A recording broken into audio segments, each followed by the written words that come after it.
What's going on, guys? Johnny on the track, back with another video. And here we go. We are almost to the end of the NASCAR Cup Series season. The 2023 season has just 3 races left. Homestead this weekend, then we go to Martinsville, and then we finish, of course, at Phoenix Raceway in Phoenix, Arizona. Like I said, Homestead this weekend in Miami, coming off a good win with Larson. Would have been awesome if we had Bell, because that was the big bet, but the safe bet was Larson. We played Larson, we won. We've just been red hot in the playoffs. It's awesome to have a nice end to the season like this. So let's keep it going. Let's have a sweep to end this thing. Let's win at Homestead. Let's take it to Martinsville, and let's pick a Cup champion to win that thing in Phoenix. But here we go.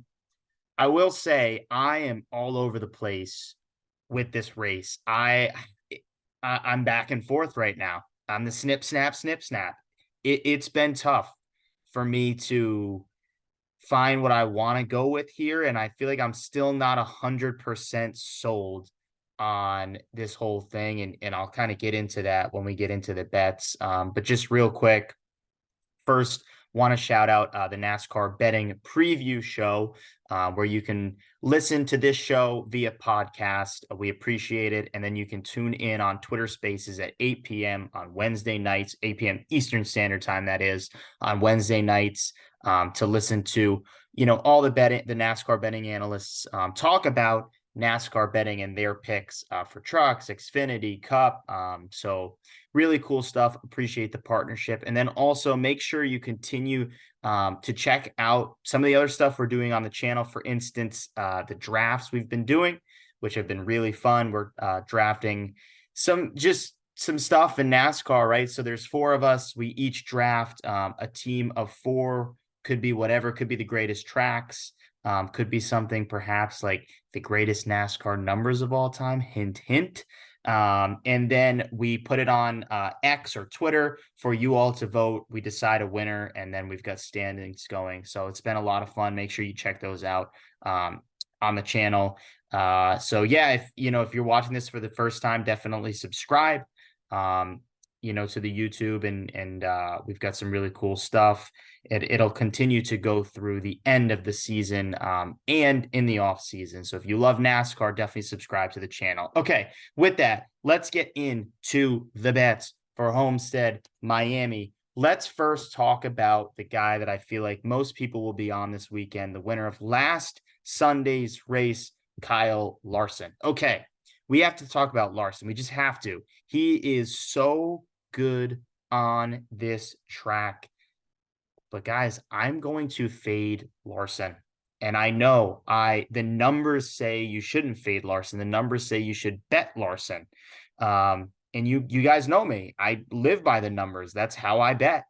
But I have to fade Larson this week. I just do. I do not see him winning back-to-back races. One, when a guy like William Byron is in this field, I feel like just Hendrick is going to do all that they can at this point for William Byron to win this race and lock himself into the Final 4 at Phoenix. And quite frankly, Larson this season has not been good off wins. 2 of his worst finishes this season were coming off a win. He did have one good result after winning Darlington. He then came in 4th in Kansas, but after 2 of his other wins, he finished 33rd or worse. So I just don't see it. I know the numbers say you should bet him, but I'm not going to do it. On top of that, right, the number on DraftKings Sportsbook plus 275, guys, that's a road team in an NBA game, like a normal road team in an NBA game. That's a toss-up NFL game. Maybe a little less than a toss-up NFL game, but a plus 275 bet happens all of the time. We as NASCAR bettors should not should not be happy with that. That should not be a bet that we want to take. Now, I will say, if he looks terrible in practice and he looks terrible on qualifying and he, goes to plus 800, sure, I think there's value there. But we're fading Larson. Heavy, we're fading Larson. Do I love it? No, but I think you have to do it. The one other thing I'll add to, I think people are going to race him a little bit differently. I think people are going to be aggressive with him early, especially, those playoff drivers who you're in, dude, you're in. So I can race you however the heck I want. Maybe it'll come back to bite me in the what at Phoenix, but I need to get into the final four. And if you're in my way, I'm going to make quick work of you. So I think we have to keep that in mind as well with Larson. So how about the first guy that I am betting? Let's go with a big number. So we went plus 275 on Larson that we're fading. How about betting a guy that's plus 2,500, a legend of the game? The event is actually named after this driver, the Forever 400. He'll be driving his Budweiser scheme that he won at this track to win his first and only championship, Kevin Harvick. Now, do I love this bet? No, but I don't want to be an idiot. And when a legend like Kevin Harvick wins in a Budweiser tribute scheme at a race that's named after him, I don't want to be stupid, look stupid and say, that was so easy. How did I not bet that? I think the number is good for you to bet Harvick at. And I'll tell you this. I will tell you this. Darlington, a lot like this track, some of Kevin Harvick's fastest cars this year have been at Darlington. So can Kevin Harvick bring a fast car and win this thing at Homestead? I say yes. I like the number. I like the story. I know I've said, I like the story a lot this season with Kevin Harvick, whether it be Daytona 500, I feel like I said it. Dega, I feel like I said it. Sheesh, maybe Martin's. I don't know, all this random crap. But I like this story. It just feels like Harvick. If there's a non-playoff driver that wins this thing, it's got to be Kev. All right, cool. So that is the first bet we're taking. Then I am going to go with a guy that, supports the numbers, if you will. Reddick plus 500. Don't love the number, but Reddick is just due for a cup win at Homestead. He's looked pretty solid in the playoffs.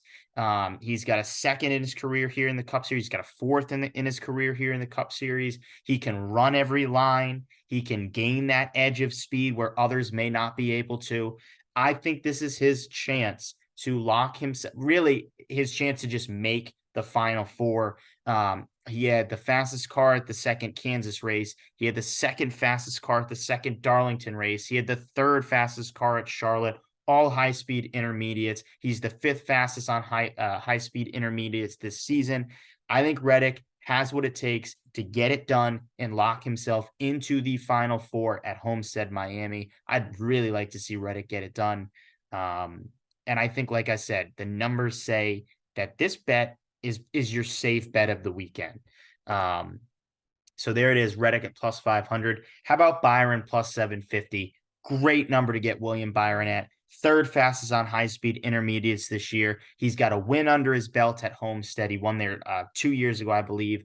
I think Willie B deserves to be in the championship four, and I think the way that he deserves to be in, it's got to come through a win. I think he, like I said, just is owed a win to lock himself into the championship four. He has been the best driver from race one to where we are this season. You could, maybe at times it looked like Hamlin, maybe at times it looked like Truex. I believe it's been William Byron, and he's changed my mind of what I think of him.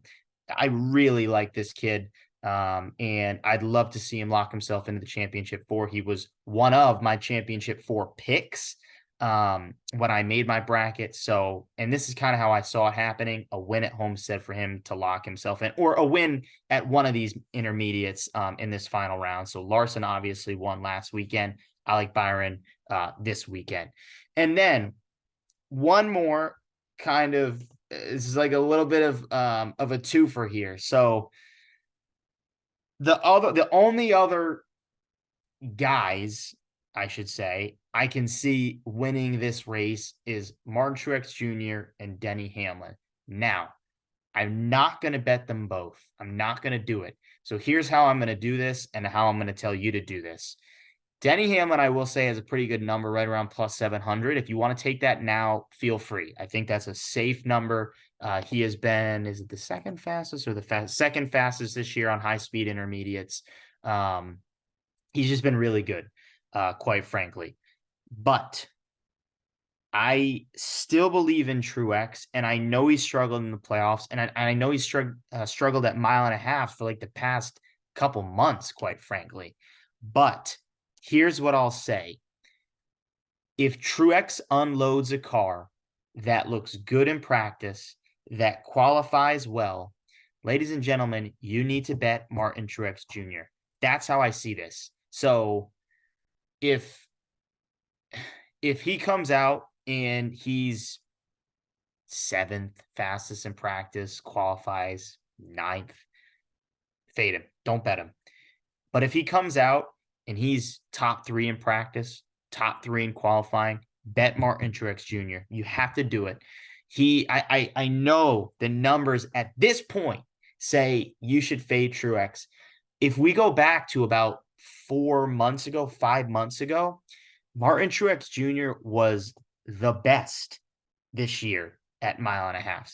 He was the 4th fastest at Vegas, 2nd fastest at Kansas, 2nd fastest at the first Darlington race, 4th fastest at Charlotte. That stretch, he was really, really good. He looked like the driver to beat. Then we go to Darlington 2, 21st fastest, Kansas 2, 19th fastest, Texas 21st fastest. Last week at Vegas, 9th fastest. I mean, that put him all the way to the 8th fastest in the high-speed mile and a half. And it's changed quickly, quite frankly, but I also think it can change back quickly. I believe in Martin Truex Jr. I think, again, excuse me, if he comes out with a fast car, looks good in practice, take that bet. If he doesn't, then that's when I say do Hamlin instead. Take Hamlin instead. But I would not blame you if you were to say, well, I can get Hamlin right now plus 700, maybe plus 750 in some books. I'm going to take that. Do it. Do it. Do it. Do it. But be cautious that you still, I think, could miss an opportunity for a Truex bet. That's, again, a lot of this, I'm like, am I overthinking this? Am I going crazy? Like, I don't know. But I do feel pretty comfortable with the guys and the bets we're giving out this weekend. So Harvick plus 2,500, Reddick plus 500, and Byron plus 750 are the 3 that I feel confident about. And then I would say it's a toss-up between Truex and Hamlin. It really is. So, like I said, if Truex, excuse me, looks good in practice and good in qualifying, take him. If not, take Hamlin. Those are the bets. There we go. Want to hear what you guys think in the comments section below. Who are you betting on? Who's your championship pick? All that good stuff. Put it in the comments. Give this video a like. It goes a long way for the channel. Make sure, again, you check out some of the other stuff we're doing on the channel. And, of course, if you're listening in, watching for the first time, hit that subscribe button. We're always talking NASCAR, and we're going to continue to talk NASCAR. Let's do it, guys. Let's have a good Sunday. Thanks for watching, and we'll see you next week.